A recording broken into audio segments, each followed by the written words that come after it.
સુરત લાલ દરવાજા વિસ્તારમાં ભ્રષ્ટાચારના ડામર પીગળ્યા પછી પાલિકાની દ્વારા રોડ પર ધૂળ નાખી દેવામાં આવી છે। 40 ડિગ્રી તાપમાનમાં લાલ દરવાજાના ગોટલાવાડીનો નવો બનેલો રોડ પીગળવા લાગતા તંત્રની પોલ ખુલી હતી। સુરતના લાલ દરવાજા વિસ્તારમાં આવેલા ગોટલાવાડી ખાતે તાજો બનાવવામાં આવેલો રોડ ભીષણ ગરમીના કારણે પીગળવા લાગ્યો છે।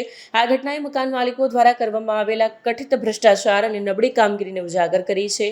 આરોપ છે કે નબળી ગુણવત્તાવાળા ડામરના કારણે સમસ્યા ઊભી થતા તંત્ર દ્વારા ઘટના છુપાવવા માટે રોડ પર ધૂળ નાખી દેવામાં આવી છે। જો કે આ ધૂળને કારણે રોડ લપસણો બની ગયો છે, જેના લીધે દ્વિચક્રી વાહન ચાલકો વારંવાર સ્લીપ થઈ રહ્યા છે અને અકસ્માતનો ભય તોડાઈ રહ્યો છે। ઉડતી ધૂળના કારણે સ્થાનિક રહીશોમાં શ્વાસની બીમારી ફેલાવાની દહેશત વ્યાપી ગઈ છે। પાલિકાની નબળી કામગીરી સામે વિસ્તારના લોકોમાં ભારે રોષ જોવા મળી રહ્યો છે। કેમેરામેન હકીમ શેખ સાથે વસીમ હાસમીનો રિપોર્ટ, આઝાદ ન્યૂઝ, સુરત। ભાઈ, મારું નામ જયેશ કંઠારિયા, હું સ્થાનિક રહેવાસી છું અને આ ડસ્ટ નાખવાથી લોકોને હાનિ થઈ રહી છે અને હાનિ એવી કે શરીરમાં ફેફસામાં ડસ્ટ જવાથી ભયંકરમાં ભયંકર રોગ ઉપસ્થિત થશે।